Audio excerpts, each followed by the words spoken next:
Welcome to Hyper Music Talk. Benvenuti in una nuova puntata di Hyper Music Talk, il talk che si occupa di dietro le quinte del mondo dell'intrattenimento. Noi abbiamo oggi un personaggio veramente particolare. Ringraziamo Matteo Villa con la sua società che ci permette di andare dritti su questo personaggio. Abbiamo anche fatto uno speciale su Danceland, una pagina dedicata appunto a un personaggio che ha molto da raccontare, che è molto stimato nell'ambiente e non solo nel proprio preciso comparto e nel proprio preciso genere musicale. Bene, stiamo parlando di Gordo e andiamo ad ascoltare quello che c'ha da dire, ovviamente lasciando l'intervista totalmente integrale, così com'è. Gordo, your musical journey has seen incredible transformation from Carnage to Gordo. How your personal growth and the lifestyle change influenced your current sound and approach to the music production?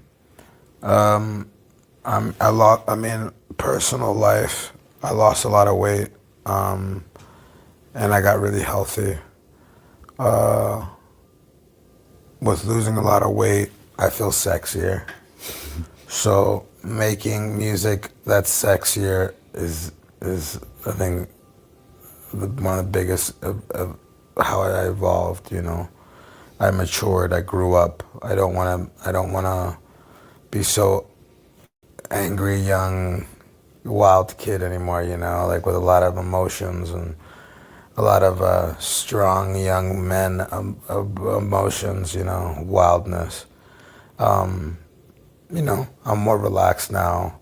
I like listening to more chill music, more relaxed music, but then also at the same time, I like, you know, going to parties and enjoying, you know, more adult activities. So I think that's been biggest for me, yeah. Okay. So with your new EP, No, Hey, Verano, Singolo, featuring artists from different countries. What inspired you to create such a globality, diverse musical project? It's just been, it's been very important, you know, like there's all these separate little cultures everywhere. You go to Italy, they have their own culture. You go to Brazil, they have their own culture. You go to America, they have their own culture. It's not so, there isn't that much global culture, you know. I think because of social media, you know, you have your own superstars in all these little regions. So it's not like there's these global, like if you are a global star, you're a really big global star because like everyone likes you, you know, but you know, you can go to places like Argentina and you have Emilia, who's like a superstar, and then outside of Argentina, a lot of people might not know her, but if she go there and she's like goddamn Taylor Swift there, you know, she's on that level. She's selling that same amount of tickets as these mega stars. So I think that's like one of the coolest things. One of the coolest things for what I'm doing with this album is that I want to shed light on all these regions. Yeah, and about the superstar, you've worked with the biggest name like Drake, Nicki Minaj. How do you approach the collaboration, and what do you look when selecting the artist to work with? Anybody who has a voice to push culture forward. Anybody who's dope. Not cheesy, tasteful, and is open-minded. And beyond the music, you are known for your philanthropic offer to Nicaragua, Guatemala. Can you tell us more about your community project and what motivate you to give back? Well, I love. I know I have the thing, if you spend money on stupid things, you can still spend money on good things too. So me growing up in Guatemala, I've seen poverty a lot growing up, you know, and my family comes from crossing the border illegally and you know, getting, you know, their citizenship in America and, you know, and the hardships that they went through fleeing the war in Nicaragua.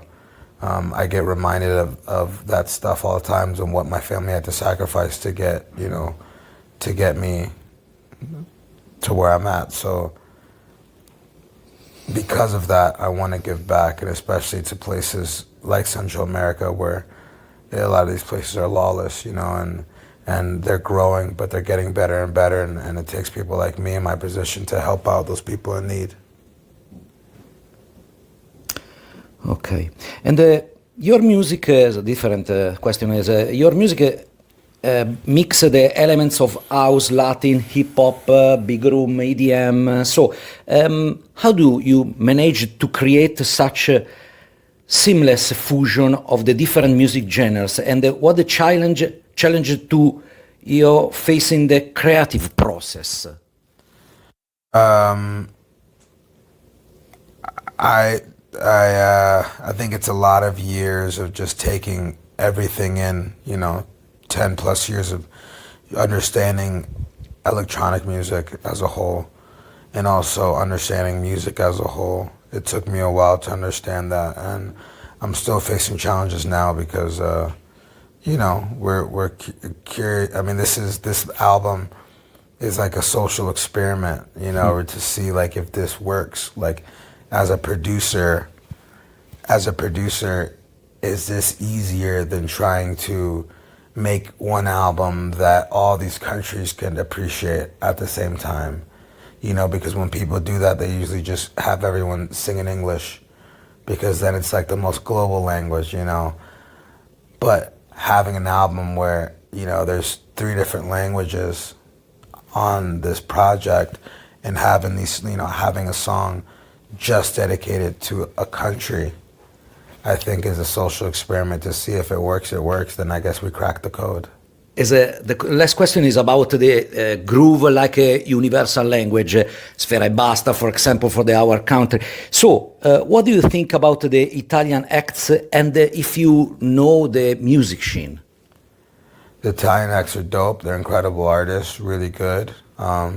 With Italy being the only place where people speak Italian, it's an interesting thing to see because I'm excited to see what the rest of the world, especially Latin American, takes of Italian music, Italian lyrics, Italian voice on a record. You know, dance music has no genre, so dance music has no genre, so it's interesting. I'm excited to see what happens.